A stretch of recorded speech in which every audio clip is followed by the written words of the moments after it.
Berikut ini adalah seluruh jadwal kegiatan tengah minggu. UMAS Online Service, Midweek Online Service, JZN Youth Online Service. Bagi Bapak Ibu Saudara yang membutuhkan dukungan doa, dapat mengisi prayer request dan praise report untuk kesaksian Bapak Ibu yang mengalami kebaikan Tuhan dengan cara scan QR code yang tertera di layar kaca Anda atau melalui link berikut ini. Dan juga untuk layanan konseling dapat menghubungi nomor berikut ini. Bagi Bapak Ibu Saudara yang rindu untuk memberikan persembahan yang bersepuluhan, dapat melalui rekening berikut ini ataupun dapat melalui scan QR code yang tertera di layar kaca Anda. Kami informasikan bagi Bapak Ibu Saudara yang rindu untuk memberikan persembahan diakoninya dapat ditransfer melalui scan QR code yang tertera pada layar berikut ini. Dan untuk keseluruhan kegiatan di GBI Rayon 1D dapat Anda lihat melalui mobile apps GBI Rayon 1D.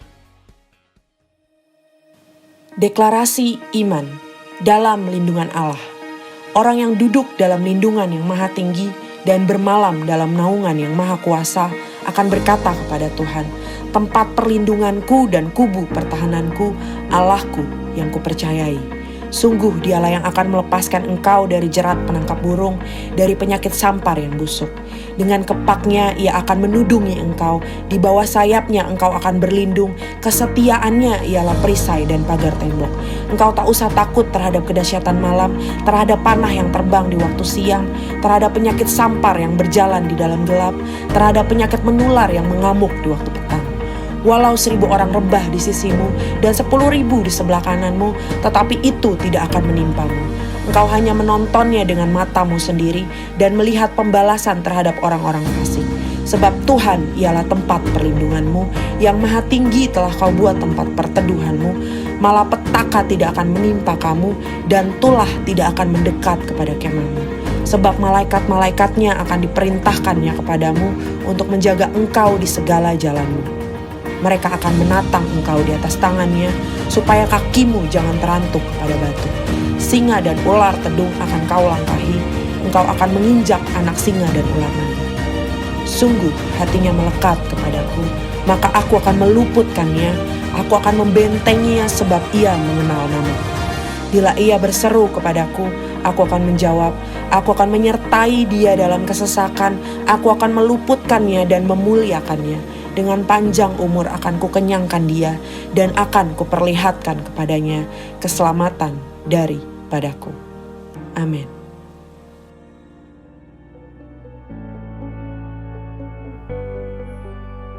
Pentakosta ketiga. 1. Pentakosta ketiga adalah pencurahan Roh Kudus yang dahsyat di zaman ini, melebihi yang terjadi di Asus Sastri. 2. Pentakosta ketiga akan mengakibatkan penuaian jiwa yang terbesar dan yang terakhir sebelum Tuhan Yesus datang kembali. 3. Pentakosta ketiga akan membangkitkan generasi Yeremia, yaitu anak-anak muda yang dipenuhi Roh Kudus, cinta mati-matian kepada Tuhan Yesus, tidak kompromi terhadap dosa, dan akan bergerak untuk memenangkan jiwa. 4. Pentakosta ketiga lahir di Indonesia dan bergerak ke bangsa-bangsa. Gerakan ini dari timur ke barat dan akan kembali ke Yerusalem. 5. Pentakosta ketiga akan memberikan kuasa untuk menyelesaikan amanat agung dan setelah itu Tuhan Yesus datang kembali.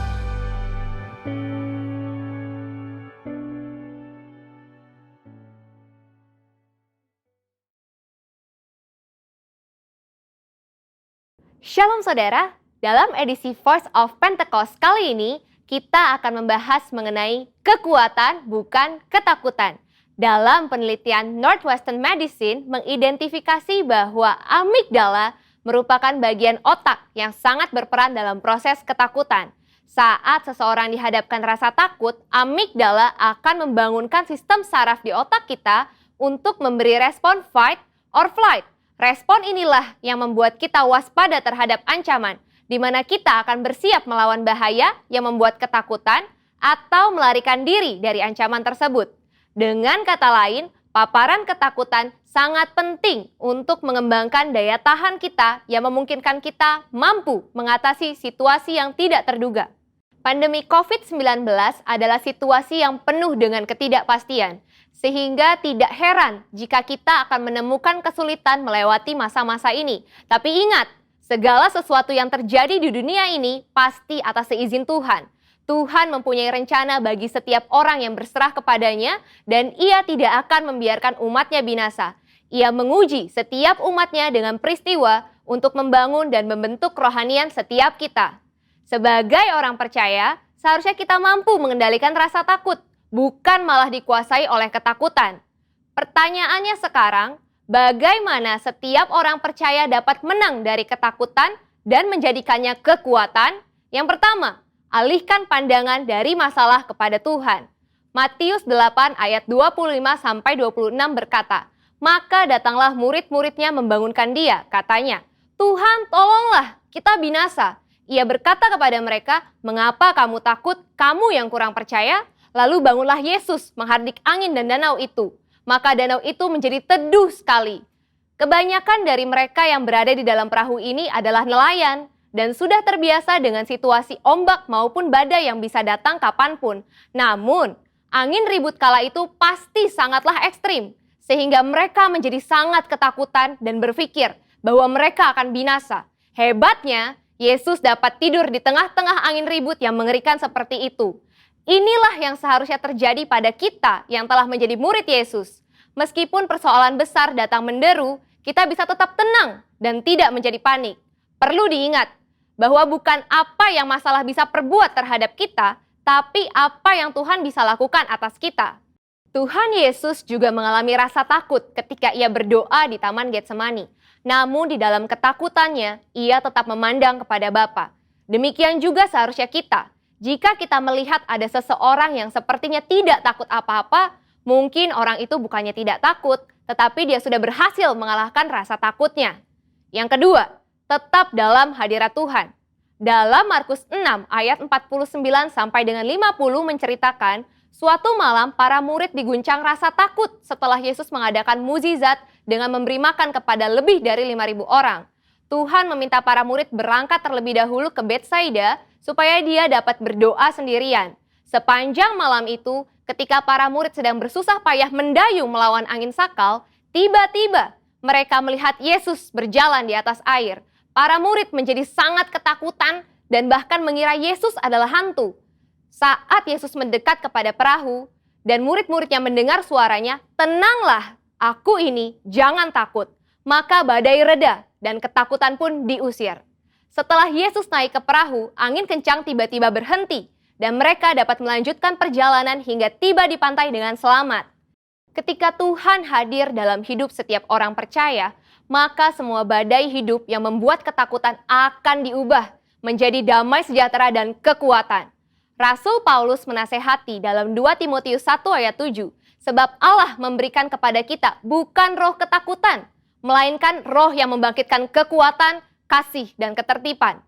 Dari ayat ini, kita belajar bahwa Roh Kudus memberikan kita damai sejahtera dan mengusir roh ketakutan di dalam setiap orang percaya yang tetap tinggal di dalam hadirat Tuhan. Yang ketiga, melangkah maju bersama Tuhan. Pemazmur menulis, Tuhan menetapkan langkah-langkah orang yang hidupnya berkenan kepadanya. Mazmur tersebut selanjutnya memberikan gambaran indah tentang pemeliharaan Allah yang setia atas siapapun yang mau berjalan bersamanya. Taurat Allahnya ada di dalam hatinya, langkah-langkahnya tidak goyah. Melangkah maju bersama Tuhan menunjukkan bahwa tanpa Tuhan seseorang tidak dapat berbuat apa-apa. Melangkah maju bersama Tuhan mempunyai implikasi bahwa Tuhan terlibat dalam semua aspek kehidupan. Ia yang memegang kendali penuh atas kehidupan kita. Bila kita selalu melibatkan Tuhan dalam keseharian kita, maka kita akan semakin kuat dan apa saja yang kita kerjakan pasti berhasil. Kesadaran akan penyertaan Tuhan akan memberikan rasa aman dan damai sejahtera yang akan menghilangkan segala ketakutan. Sebagai manusia, wajar bila kita mengalami ketakutan, tapi jangan sampai kita dikuasai oleh ketakutan tersebut, sebab kita bisa mengubah ketakutan menjadi kekuatan yaitu dengan cara fokus kepada Tuhan, bukan kepada masalah, sehingga kita bisa tetap tinggal di dalam hadirat Tuhan dan mampu melangkah maju, karena Tuhan ada beserta kita. Saudara, untuk penjelasan lebih lengkapnya dari tim teologi kami, jangan lupa buka link yang ada di atas atau scan QR Code yang tersedia. Salam integritas, Tuhan Yesus memberkati. Shalom Bapak Ibu Saudara terkasih dalam Tuhan, jemaat Tuhan yang luar biasa dan diberkati Tuhan. Dimanapun Bapak Ibu berada, mari bersama-sama siapkan hati kita memuji dan menyembah Allah kita.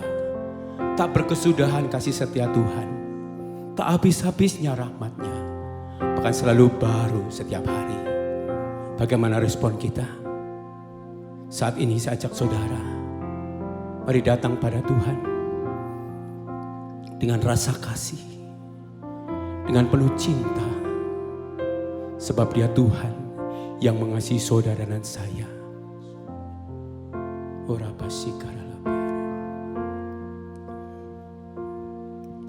Yesus, aku cinta kepadamu. Yesus, aku cinta kepadamu. Yesus, aku cinta kepadamu. Yesusku, aku cinta Kau. Katakan dengan segenap hatiku, dengan segenap jiwaku, hanya Engkau yang patut disembah. Yesus, tak terukur kasih-Mu. Yesus, sungguh ku cinta Kau. Mari kembali datang pada Tuhan, katakan kepada Yesus, aku cinta kepadamu. Yesus, aku cinta kepadamu. Yesus, aku cinta kepadamu. Yesusku, aku cinta Kau. Dengan segenap hatiku, dengan segenap jiwaku, hanya Engkau yang patut disembah. Yesus, tak terukur kasih-Mu. Yesus, sungguh ku cinta Kau. Sekali lagi, dengan segenap hati kita katakan kepada Tuhan, Yesus, aku cinta kepadamu. Yesus, aku cinta kepadamu. Yesus, aku cinta kepadamu. Yesusku, aku cinta Kau. Dengan segenap hatiku, dengan segenap jiwaku, hanya Engkau yang patut disembah. Yesus, tak terukur kasih-Mu.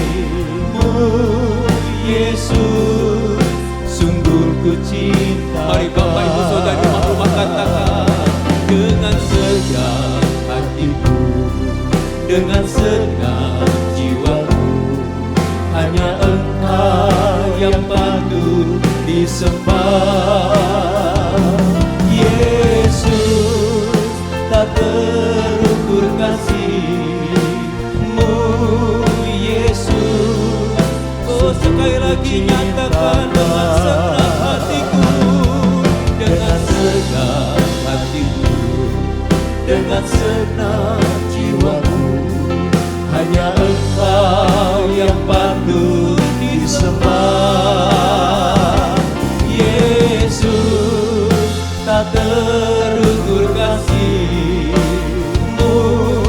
Yesus, sungguh ku cinta Kau. Mari yang mengasihi Tuhan sembah Dia. Oh, yang layak,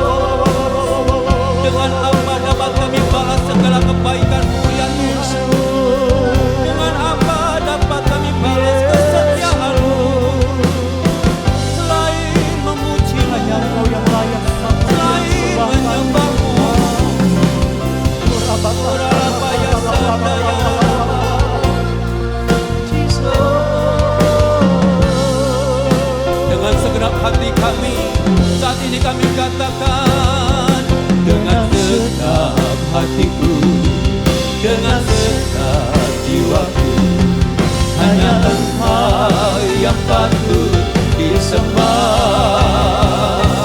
Yesus, tak terukur kasih-Mu. Yesus, bersama-sama mari nyatakan kembali dengan segenap hatiku, dengan segenap jiwaku, hanya Engkau yang patut disembah. Yesus, tak terukur kasih-Mu. Yesus, sungguh ku cinta Kau. Dengan segenap hatiku, dengan segenap jiwaku, hanya Engkau yang patut disembah. Yesus, tak terukur kasih-Mu. Yesus, sungguh ku cinta. Katakan Yesus, sungguh.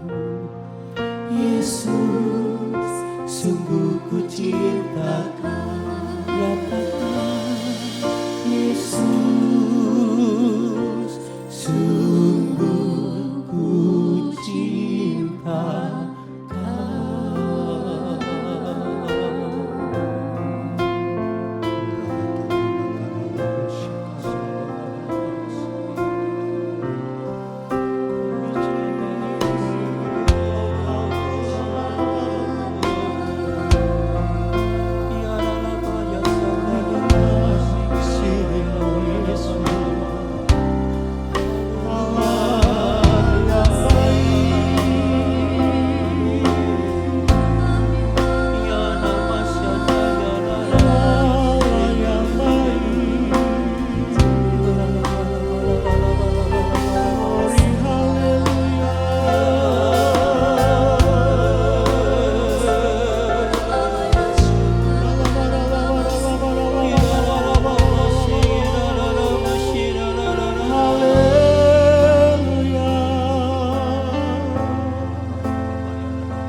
Selama kami ada, selama kami hidup Tuhan, kami mau katakan di hadirat-Mu, Yesus, Engkau baik bagi setiap kami.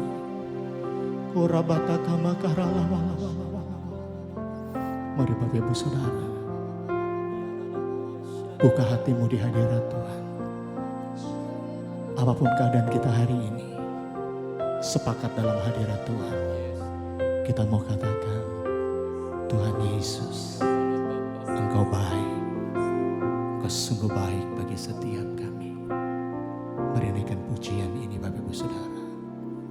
Yesus, Kau sungguh baik. Yesus, nama-Mu indah.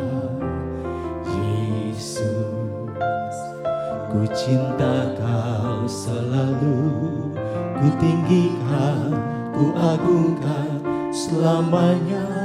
Panggil namanya Yesus. Yesus, Kau sungguh baik. Yesus, nama-Mu indah.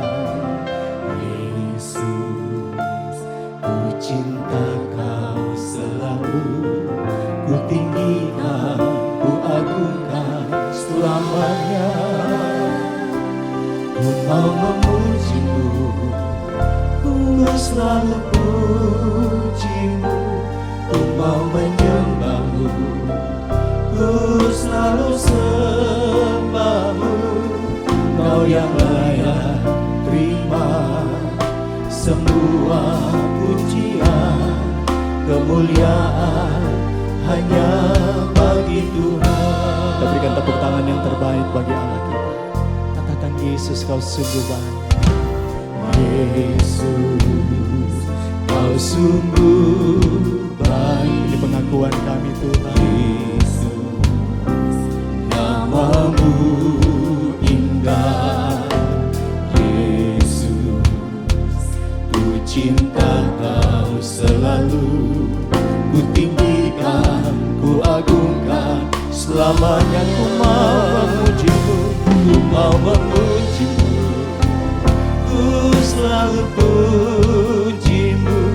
Ku mau menyembahmu, ku selalu sembahmu. Kau yang layak terima semua pujian, kemuliaan.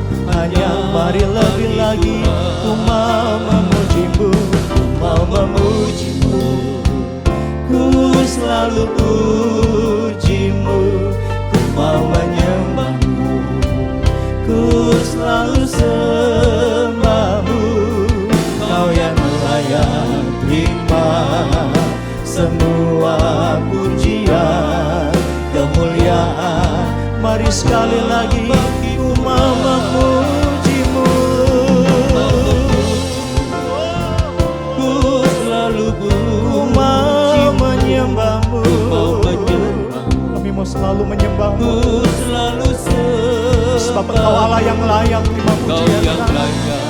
Terima semua pujian, kemuliaan. Mari mulai sembah Tuhan.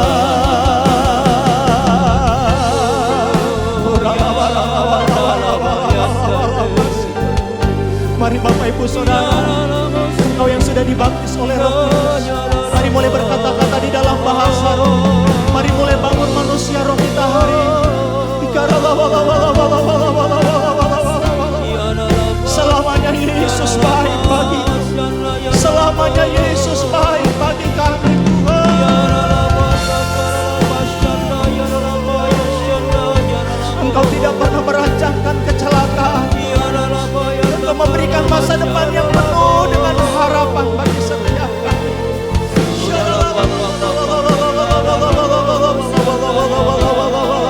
Terima kasih Tuhan, kami memuji nama-Mu. Mari angkat kedua belah tangan kita, katakan ku mau memuji-Mu. Ku mau memuji-Mu, ku selalu puji-Mu. Ku mau menyembah-Mu, ku selalu sembah. Kau yang layak, Kau yang layak terima semua pujian, kemuliaan. Mari sama-sama katakan semua kemuliaan, semua kemuliaan dan keagungan tertuju padamu, Tuhan dan Rajaku. Segenap jiwa dan nafasku menyembah Yesus yang. Sekali lagi katakan semua kemuliaan, semua kemuliaan dan keagungan tertuju padamu, Tuhan dan Rajaku. Segenap jiwa dan nafasku menyembah Yesus yang hidup. Mari lebih lagi angkat dua tanganmu. Ku mau memuji-Mu, ku selalu puji-Mu. Ku mau menyembah-Mu, ku selalu sembah-Mu. Kau yang layak terima semua pujian, kemuliaan. Ayo sekali lagi katakan ku mau memuji-Mu, ku mau memuji-Mu, amin. Ku selalu puji-Mu, ku mau menyembah-Mu, ku selalu sembah-Mu. Kau yang layak terima semua pujian, kemuliaan. Hanya katakan Kau yang layak, Kau yang layak semua pujian, kemuliaan hanya sekali lagi Kau yang layak, Kau yang layak iman, semua pujian, kemuliaan hanya Yesus, Yesus. Haleluya. Keberadaan kami hari ini membuktikan Yesus baik bagi kami. Kami mau memuji-muji kebaikan-Mu Tuhan. Mari Bapak Ibu Saudara, kita berikan tepuk tangan yang terbaik bagi Allah kita.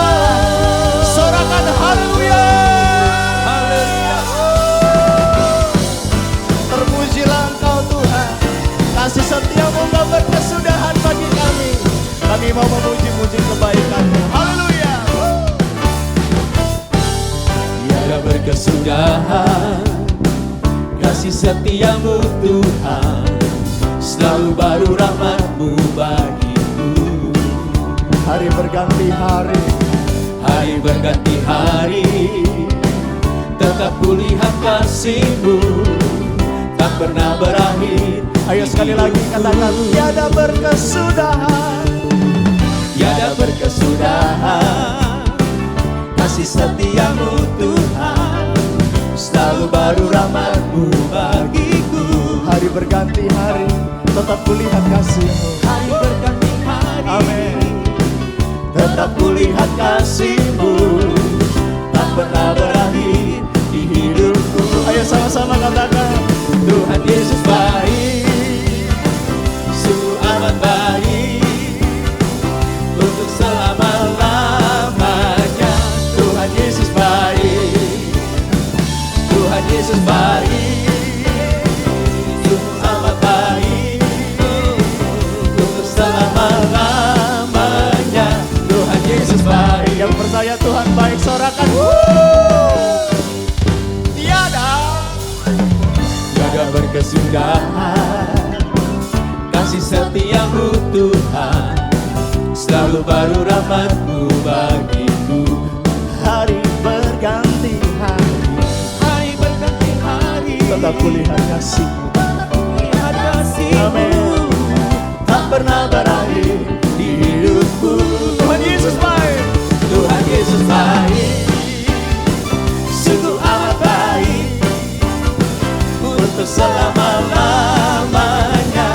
Tuhan Yesus baik, Tuhan Yesus baik, sungguh amat baik, untuk selama-lamanya. Tuhan Yesus baik. Saya rindu hari ini kita saling memberkati satu sama lain. Katakan, Yesus baik bagimu, Dia juga baik bagiku. Yang mau lakukan sama-sama katakan amin.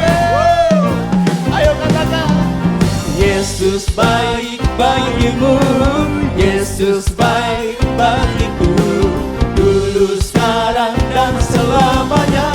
Dia sungguh baik. Sekali lagi, Yesus baik bagimu, Yesus baik bagiku, dulu, sekarang, dan selamanya. Dia sungguh baik. Ayo lebih lagi, Tuhan Yesus baik, sungguh amat baik, untuk selama-lamanya. Tuhan Yesus baik, Dia Yesus yang baik. Tuhan Yesus baik, sungguh amat baik, untuk selama-lamanya. Katakan, dari selamanya, dari selama-lamanya, sampai selama-lamanya, untuk selama-lamanya. Tuhan Yesus baik. Haleluya. Bersyukurlah kepada Tuhan sebab Dia baik, bahwasannya untuk selama-lamanya kasih setianya. Kita berikan tepuk tangan bagi Allah kita, saudara. Haleluya. Yes.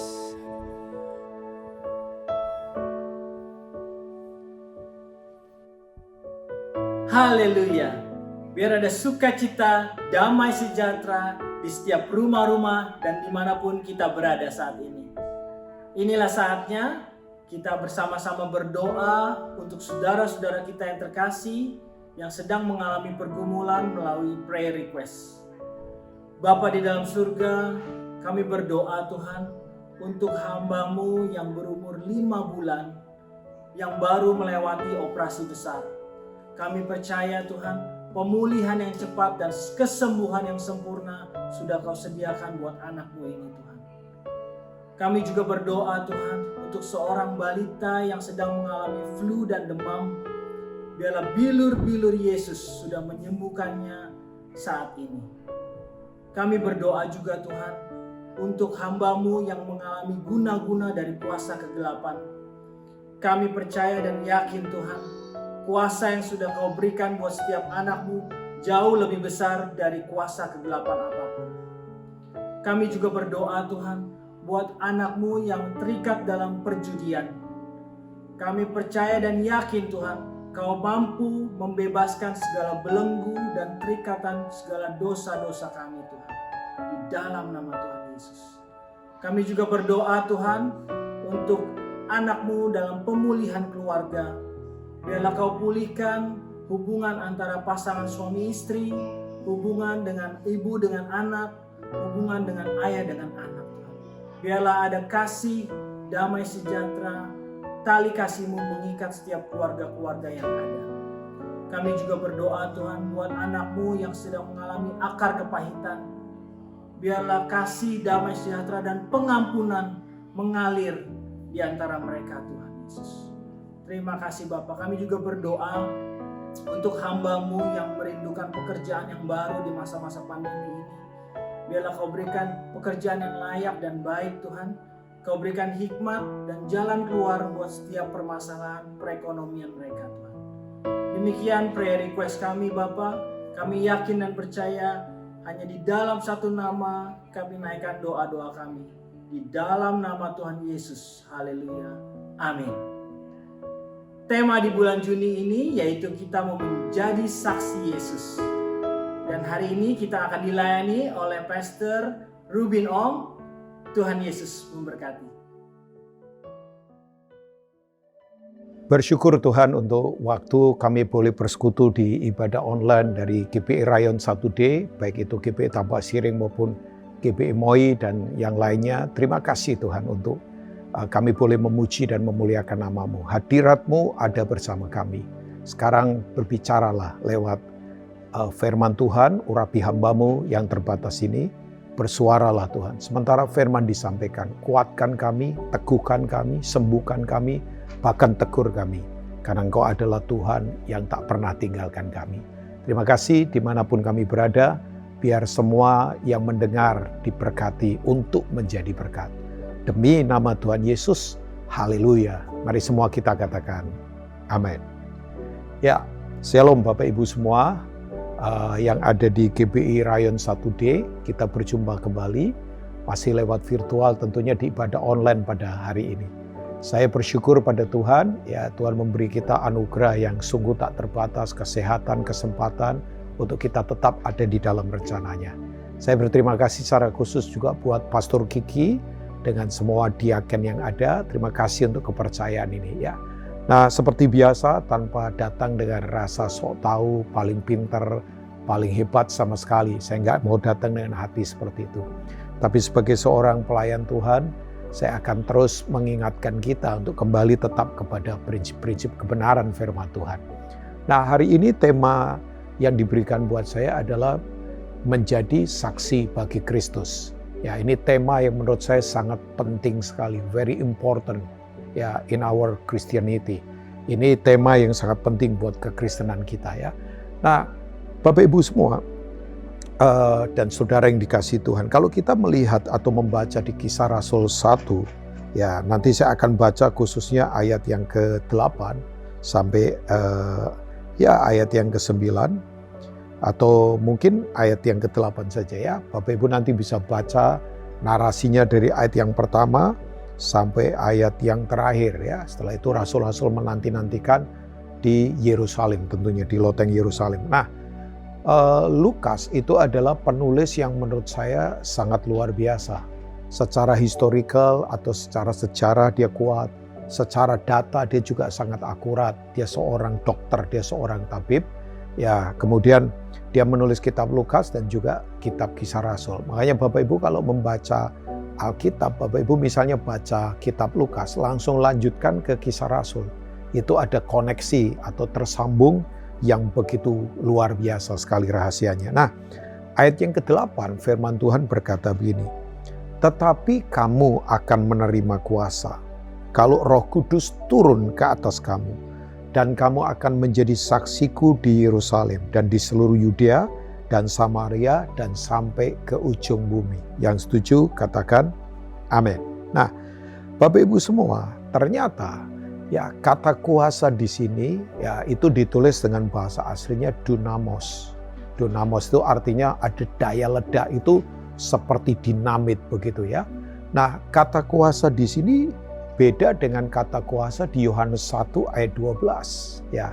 Tetapi semua orang yang menerimanya akan diberinya kuasa untuk menjadi anak-anak Allah. Itu memakai kata exousia.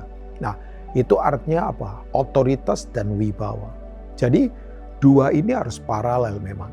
Karena orang punya kuasa, kalau tidak punya wibawa ilahi ya percuma, nggak ada otoritas sama sekali. Ya, makanya penting sekali hidup dalam otoritas wibawa ilahi dan hidup dalam kuasa daya ledak atau dunamos itu. Dari kata itu muncul kata dinamit kan, ledakan yang begitu luar biasa, sangat eksplosif sekali ya. Nah, saya ingin membawa kita Bapak Ibu, tujuannya apa sih? Jelas ya, bahwa kuasa diberikan supaya kita itu akan menjadi saksi. Katakan saksi Bapak Ibu ya. Kata saksi berasal dari kata asli namanya marturios. Ya, dari situ Bapak Ibu saya yakin akan familiar dengan kata martir. Nah, kata martir sendiri artinya apa? Orang yang tidak lagi hidup buat dirinya, dia mati buat kepentingannya, tapi dia hidup buat kehendak Tuhan. Ada seorang misionaris, saya mungkin yakin Pastor Kiki dan mungkin semua pelayan yang ada di Rayon 1D, para pendeta tahu, seorang tokoh misi dari Belanda namanya Brother Andrew. Ya, dia adalah orang yang zaman waktu China masih tertutup itu ngedrop Alkitab itu hampir 1 juta buku, bayangkan, sampai sempat mau ditangkap. Ya itu tahun-tahun, sudah puluhan tahun yang lalu. Nah, Brother Andrew itu juga kemudian menulis sebuah buku tentang jendela 1040 window, ya jendela 1040 itu. Dia memetakan map bagaimana daerah-daerah yang belum dijangkau oleh Injil. Dan ternyata Indonesia masih ada di bagian dalamnya, yaitu ada beberapa suku yang perlu dijangkau. Ya, nah Bapak Ibu semua, Brother Andrew pernah berkata begini, kalau gereja tidak bergerak dengan kuasa Allah untuk keluar memberkati dunia, maka dunia yang akan masuk ke dalam gereja, ya intimidasi, tekanan, terorisme, apa saja. Nah, hari-hari ini terjadi ternyata. Kalau gereja tidak masuk keluar bergerak untuk menjadi jawaban, maka dunia ya kita akan sekarang prihatin. Beberapa prinsip-prinsip keduniawian sudah masuk ke dalam gereja. Ya, saya prihatin ukuran sukses gereja apa. Suksesnya diukur dari besarnya bangunan dari fasilitas yang hebat. Walaupun itu hanya alat saja, itu kan bukan tujuan. Tapi seringkali orang mengukur itu. Sampai ada sekarang ini seperti tidak tertulis ya, kalau gereja belum ada LED, itu belum gereja. Ya, padahal ya nggak salah punya LED. Tapi kan itu bukan standarisasi itu menjadi sebuah gereja sebetulnya ya. Nah, kita kembali lagi Bapak Ibu semua, untuk kita memang harus sungguh-sungguh menjadi saksi, untuk kita bergerak keluar jadi berkat. Ya, itu tujuan kuasa diberikan. Nah, saya bersyukur kalau hari ini Rayon 1D itu mengajak kita kembali untuk kembali kepada tujuan panggilan kita, yaitu menjadi marturios, menjadi orang-orang yang menjadi saksi di Yerusalem, Samaria, Yudea, dan sampai ke ujung bumi. Nah, prinsipnya yang pertama, kenapa penting sekali bahwa kita harus jadi saksinya Tuhan? Sebab yang pertama jelas, kita ini diciptakan untuk menjadi representative of the kingdom of God. Ya, yang setuju katakan amin. Kita ini adalah wakil Allah di bumi ini. Jadi Bapak Ibu ini tidak main-main. Bapak Ibu semua yang sudah dipilih oleh Tuhan. Kita dipilih karena anugerah kan. Kita diselamatkan karena anugerah oleh iman dalam Tuhan Yesus. Kita itu adalah wakil Allah di bumi ini. Ya, kalau Bapak Ibu kita melihat konsep pertama kali manusia diciptakan ada di Kejadian pasal yang pertama. Ya, kalau Bapak Ibu melihat di Kejadian pasal pertama, kita akan melihat ayat yang ke-26 sampai ayat 28 ya. Berfirmanlah Allah, baiklah kita. Kata kita di situ berarti Trinitas itu, Tritunggal itu, Allah Bapa, Allah Anak, dan Allah Roh Kudus ya. Menjadikan manusia menurut gambar dan rupa kita. Itu ditulis jamak ya. Makanya dalam gereja harus saling ya. Kita tidak mungkin bisa sendirian. Saling melengkapi, saling mendukung, saling mendoakan ya. Supaya mereka berkuasa atas ikan-ikan di laut dan burung-burung di udara, dan atas ternak, atas seluruh bumi, atas segala binatang melata yang merayap di bumi. Maka Allah menciptakan manusia itu menurut gambarnya. Highlight kata itu ya. Menurut gambar Allah diciptakannya dia laki-laki dan perempuan, diciptakannya mereka. Jamak ya, muncul kata itu lagi ya. Allah memberkati mereka, lalu Allah berfirman kepada mereka, beranak cuculah, bertambah banyak, penuhilah bumi, taklukkanlah itu, berkuasalah atas ikan-ikan di laut dan burung-burung di udara, dan atas segala binatang merayap yang ada di bumi ini. Yang setuju katakan amin ya. Nah Bapak Ibu, ternyata ide awal kita diciptakan adalah kita diciptakan segambar dan serupa dengan Tuhan. Itu kata Ibraninya memakai kata selem. Apa itu selem? Selem itu gambar yang cemerlang, gambar yang kudus. Ya, makanya betul Mazmur 8 berkata, manusia itu apa sih? Kok sampai Tuhan itu memperhatikan mengindahkannya, ayat 5-6. Karena dia diciptakan itu dengan apa? Kemuliaan dan hormat. Dia tuh diciptakan hampir serupa dengan Tuhan. Ya, not equal but likeness, not equalness. Kita itu tidak sama dengan Tuhan, tapi mirip. Ya, jadi seharusnya begini, Tuhan yang tidak kelihatan, kan Tuhan tidak kelihatan. Ya, karena Tuhan adalah roh, dia sangat nyata. Tapi Tuhan kan tidak kelihatan secara mata jasmani. Kita mesti harus melihat dengan mata iman.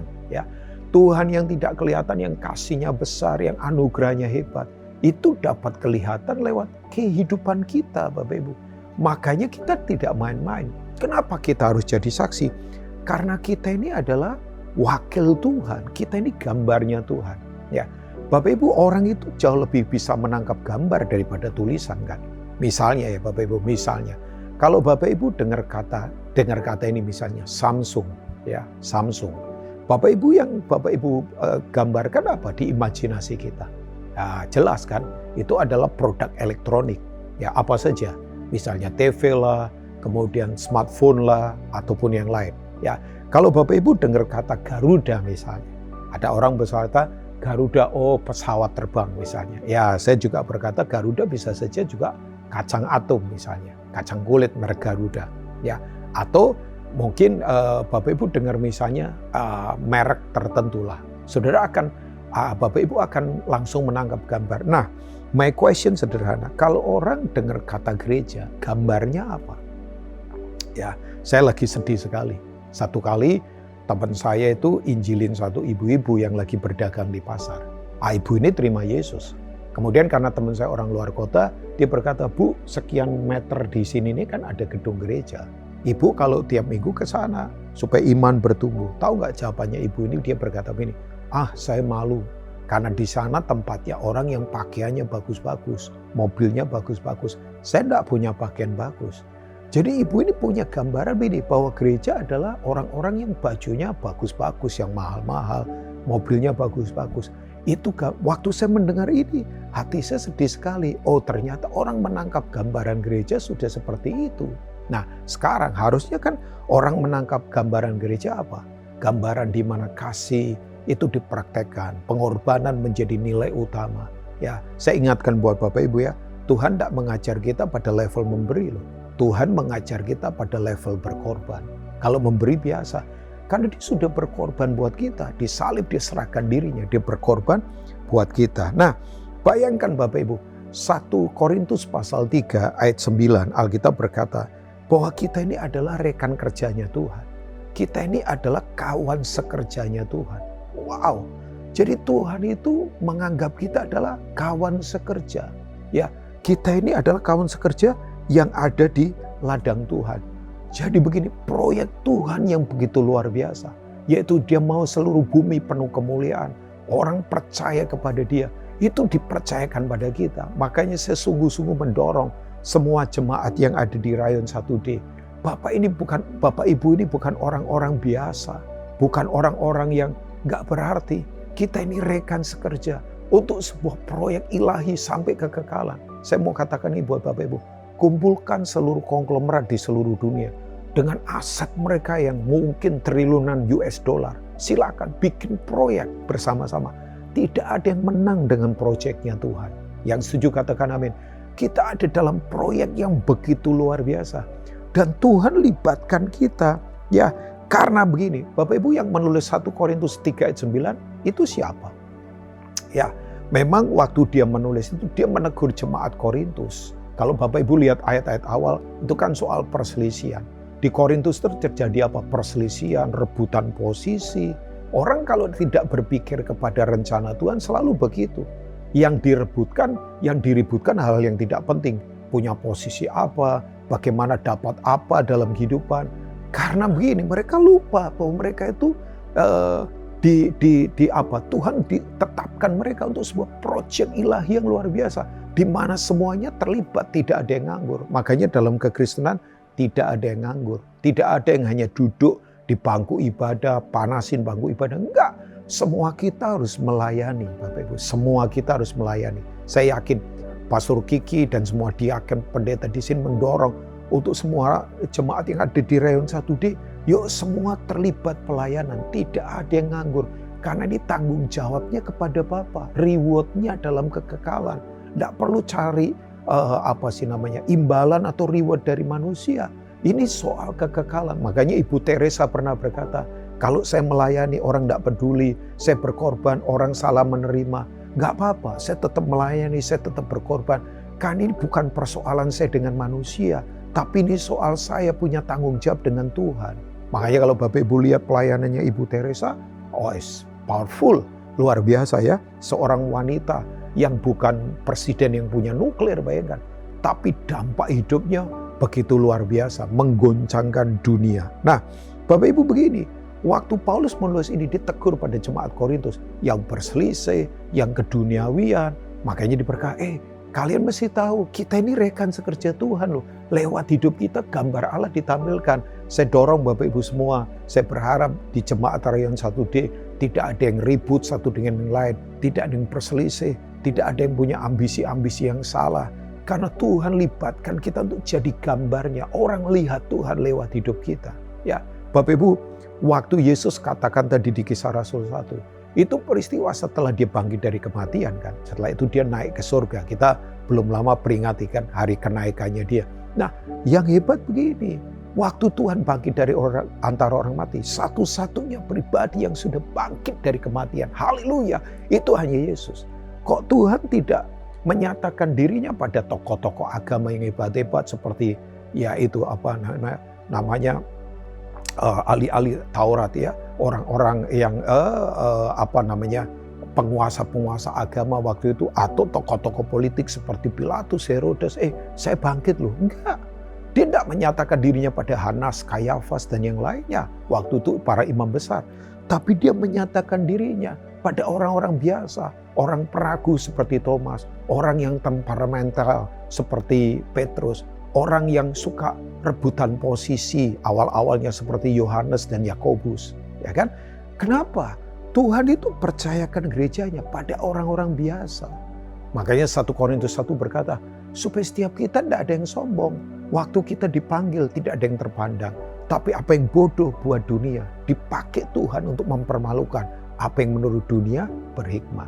Jadi jemaat yang ada di Rayon 1D, kita ini adalah representatif of the kingdom of God. Kita ini wakilnya kerajaan Allah di bumi ini. Itu alasan pertama.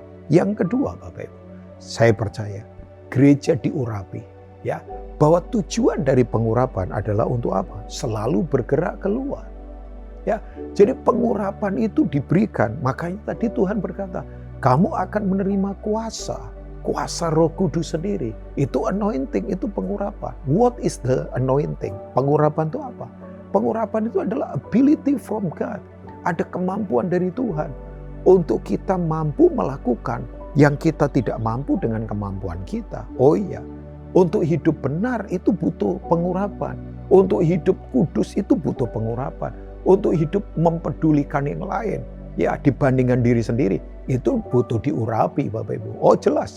Nah, pengurapan itu ada pada kita. Gereja diurapi. Saya percaya Rayon 1D ini diurapi. Tapi urapan jangan dikurung pada tempat kebaktian kita. Urapan jangan dikurung pada acara. Urapan tidak dikurung pada kebaktian. Urapan itu harus sungguh-sungguh ada pada itu tujuan yang sungguh-sungguh Tuhan mau, yaitu bergerak keluar. Tuhan mau kita diurapi untuk bergerak keluar. Saya ingin membacakan Kisah Rasul 10 ayat 38 ya. Saya yakin nanti tim multimedia pasti akan tampilkan itu di screen. Kisah Rasul pasal yang ke-10 ya. Bapak Ibu lihat ayat yang ke-38. Nah, ini Lukas lagi yang menulis. Dia berkata begini, yaitu tentang Yesus dari Nazaret. Ini Yesus secara manusia ya, waktu dia pelayanan sebagai manusia. Bagaimana Allah mengurapi dia dengan Roh Kudus dan kuat kuasa. Dia yang berjalan berkeliling. Nah, keluar itu berjalan berkeliling.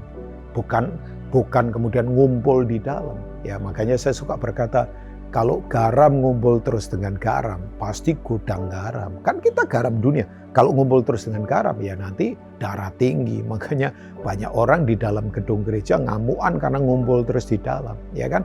Terang kalau ngumpul terus dengan terang, ya silau, tabrakan. Ya harus bergerak keluar. Garam itu dibutuhkan untuk tempat-tempat yang tawar. Nah, sedikit garam bisa membuat asin. Dan garamnya tidak perlu kelihatan. Masuk ke dalam, tapi berdampak di sana kan. Ya, gelap akan hilang ketika ada terang. Cara mengusir gelap sederhana, nyalakan terang, gelapnya hilang. Udah, saudara kalau ada di tempat gelap, begitu terangnya menyala, gelap hilang sudah. Ya, nah berkeliling sambil berbuat baik dan menyembuhkan semua orang yang dikuasai iblis sebab Allah menyertai dia. Hal yang sama, GBI Rayon 1D, Tuhan menyertai kita. Nah tadi dikatakan begini, dia berjalan berkeliling untuk berbuat baik. Ya, jadi tujuan pengurapan supaya kita hidup dalam kebaikan.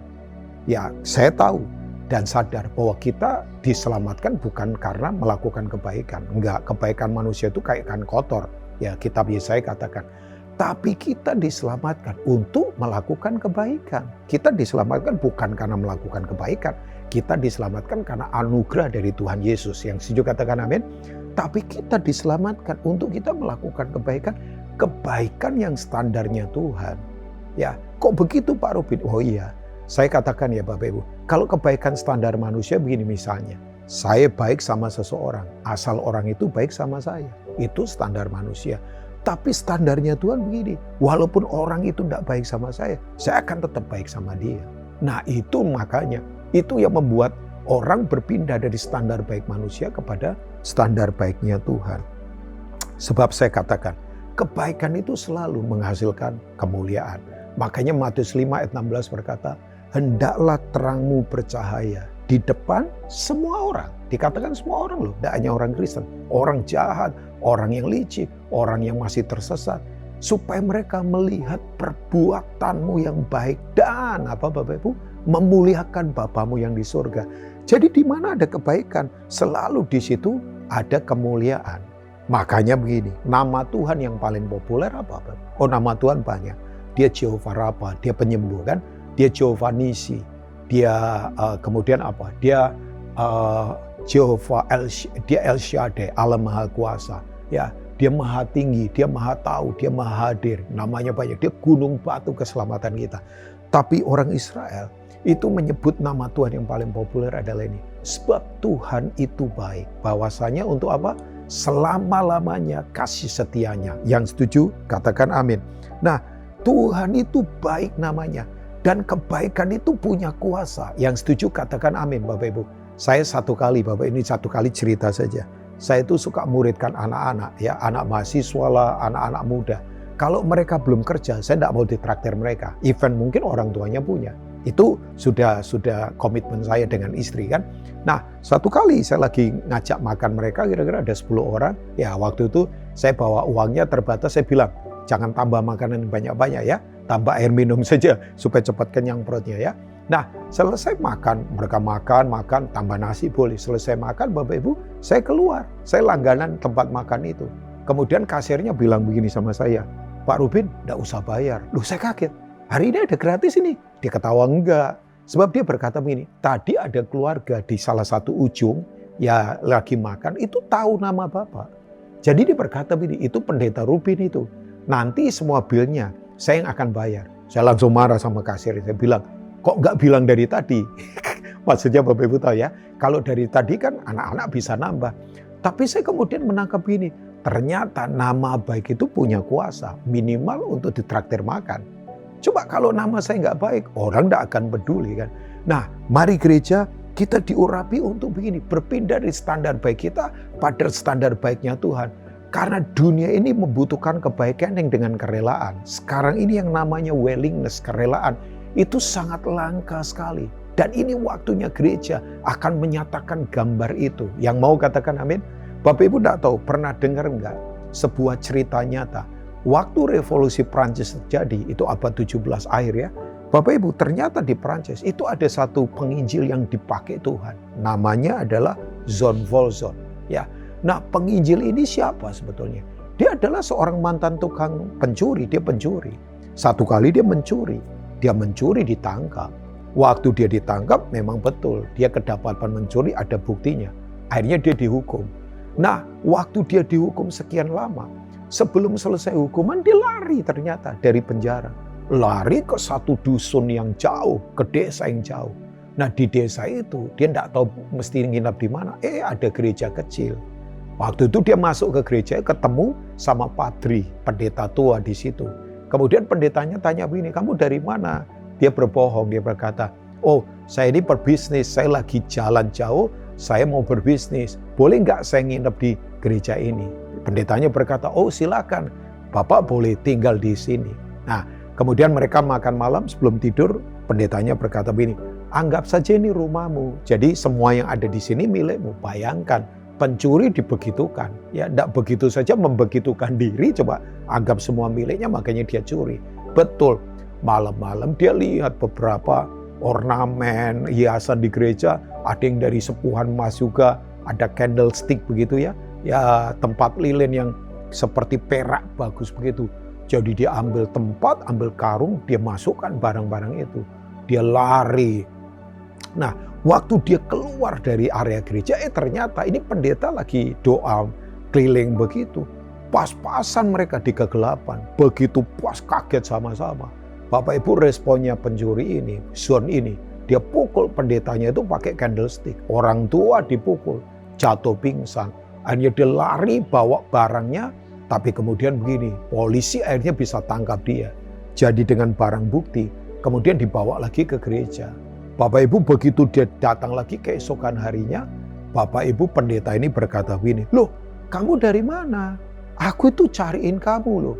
Wah, polisinya kaget. Polisinya berkata, Pak, ini mencuri di tempat Bapak. Ya, dia lihatin John ya, sambil wajahnya tertunduk Jean Valjean ini. Bapak Ibu yang luar biasa. Pendetanya berkata, siapa bilang dia mencuri? Pak, dia tidak mencuri, Pak. Dari awal saya sudah beritahu bahwa semua yang ada di sini adalah miliknya. Jadi ini miliknya sendiri. Bapak Ibu tahu, tiba-tiba Jean Valjean berlutut di rumput. Dia cabut rumput, dia pukulkan rumput itu ke kepalanya sambil menangis. Dan ini yang dia katakan. Tidak pernah ada orang yang selama ini menganggap saya manusia. Tidak ada yang menghargai saya. Tapi hari ini ada kebaikan yang mengubah saya. Sejak itu dia bertobat. Oh, dia tetap dihukum. Dia tetap masuk di penjara. Tapi kemudian dia jadi seorang yang bertobat. Akhirnya dia masuk dalam pelayanan. Menjadi orang yang sangat useful. Saya membaca cerita ini, saya berkata, memang luar biasa. Makanya kalau Bapak Ibu membaca di Yesaya pasal 61, Alkitab berkata, ini ayat kemudian dibaca Yesus waktu dia membuka gulungan kitab suci di bait Allah di sinagog. Dia berkata, roh Tuhan Allah ada padaku. Dia mengurapi aku untuk menyembuhkan orang sakit, memberitakan tahun rahmat Tuhan sudah datang, menyembuhkan yang terikat dan sebagainya. Jadi gereja, kita diurapi untuk kita bergerak keluar. Jangan kurung urapan, hanya ada di dalam gedung. Makanya Urapan tidak perlu kita kurung. Urapan harus bergerak keluar. Gereja Rayon 1D kita diurapi. Tapi yang ketiga, nah ini dia. Kenapa Tuhan mau kita jadi saksinya? Sebab ini, gereja pasti dipenuhi oleh belas kasihan Tuhan. Saya baca ayat yang terakhir. Filipi pasal yang kedua, Bapak Ibu bisa lihat di ayat yang pertama. Ya, Filipi pasal yang kedua, ayat yang pertama. Ya, kita semua dipenuhi oleh belas kasihan. Apa itu belas kasihan? Belas kasihan itu begini, perasaan Tuhan yang ditaruh di perasaan kita. Sehingga kita itu bisa bergerak untuk menjawab kebutuhan orang lain. Supaya nama Tuhan dipermuliakan. Nah, Alkitab berkata, jadi karena dalam Kristus, kita semua kan ada dalam Kristus ya. Yang percaya katakan amin. Ada nasihat, ada penghiburan kasih, ada persekutuan roh, ada kasih mesra dan apa? Belas kasihan. Gereja kita dipenuhi oleh compassion, belas kasihan. Belas kasihan itu sumber mujizat. Ya, makanya di Alkitab setiap kali Yesus mau mengadakan mujizat, menyembuhkan orang, memberi makan ribuan orang dengan 5 roti dan 2 ikan. Ya, selalu ada kata-kata terutama di kitab Matius, ada something moving inside. Ada sesuatu yang bergerak dari dalam Yesus. Yesus menjamah orang buta, orang itu disembuhkan. Yesus menjamah orang tuli, orang itu kemudian mendengar. Yesus menjamah orang yang lumpuh, orang itu kemudian bangkit dari kelumpuhannya. Nah, belas kasihan bukan hanya sekedar perasaan kasihan. Belas kasihan bukan hanya sekedar memberi uang, tapi memberi kehidupan. Kalau Bapak Ibu lihat misalnya ya, di kitab Lukas, waktu Yesus menyembuhkan anak muda di Nain. Ya, waktu keluar, Nain itu artinya menyenangkan. Nain itu menyenangkan. Tapi ternyata di Nain terjadi apa? Kematian yang begitu luar biasa. Tapi yang terjadi, waktu Yesus dipenuhi belas kasihan, dia menyentuh mayat dari anak muda itu dan berkata, anak muda bangkitlah. Terjadi kebangkitan yang betul-betul luar biasa. Saya sungguh-sungguh berdoa, GBI Rayon 1D ini, kita dipenuhi oleh belas kasihan yang datangnya dari Tuhan. Makanya Ibu Teresa berkata, buah dari ketenangan adalah doa. Buah dari doa adalah kasih. Buah dari kasih adalah pelayanan. Buah dari pelayanan adalah damai sejahtera. Jadi buah ketenangan itu doa. Buah dari doa itu kasih, compassion. Orang yang suka berdoa, belas kasihannya akan kuat. Ini waktunya gereja akan menjadi agen belas kasihan. Di mana orang disentuh, disembuhkan oleh anugerah Tuhan. Bapak Ibu, Tuhan memberkati, mari jadilah marturios, jadilah saksinya Tuhan dimanapun kita berada. Amin buat firman Tuhan. Izinkan saya berdoa buat Bapak Ibu semua dimanapun Bapak Ibu berada. Mari taruh tangan kita di dada kita. I want pray for you all. Saya ingin berdoa buat Bapak Ibu. Korapa sekete karapalapapapa. Hikarapa taka sekete karapapa. Hamba berdoa buat umatmu yang ada di GBI Tampak Siring maupun GBI Moi, di GBI Rayon 1D ini Tuhan. Kami mau jadi saksi-saksimu, memenuhi bumi ini dengan kemuliaan Tuhan. Kami tahu itu tidak mungkin dengan kekuatan kami, tapi Roh Kudus ada pada kami, sudah memenuhi hidup kami. Hari ini yang kehilangan visi, Tuhan bangkitkan lagi. Yang jatuh Tuhan angkat kembali, sebab Tuhan adalah Tuhan yang tak pernah meninggalkan kami. Terima kasih, berkati umatmu, sayangi umatmu. Dalam nama Tuhan Yesus Kristus, mari semua kita katakan, amin. Tuhan Yesus memberkati. Shalom, puji nama Tuhan. Kita sudah mendengarkan firman Tuhan pada ibadah hari ini. Dan berterima kasih untuk hambanya yang telah menyampaikan firman Tuhan dan memberikan berkatnya lewat firman Tuhan pada ibadah hari ini.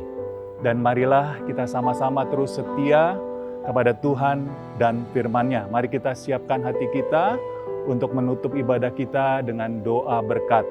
Mari kita mengangkat tangan kita, kekasih-kekasih Tuhan, permata-permatanya Tuhan, kembalilah dengan berkat yang berlimpah-limpah dari Allah Bapa di surga, kasih yang sempurna dari Tuhan Yesus Kristus, persekutuan yang indah serta manis bersama dengan Roh Kudus, yang senantiasa menyertai kehidupanmu, mulai dari saat ini sampai Tuhan Yesus datang kali yang kedua di awan-awan kemuliaan, dan bahkan sampai selama-lamanya. Yang percaya diberkati Tuhan serta hidup menjadi berkat, bersama-sama kita katakan, amin. Selamat hari Minggu, Tuhan Yesus memberkati kita semua.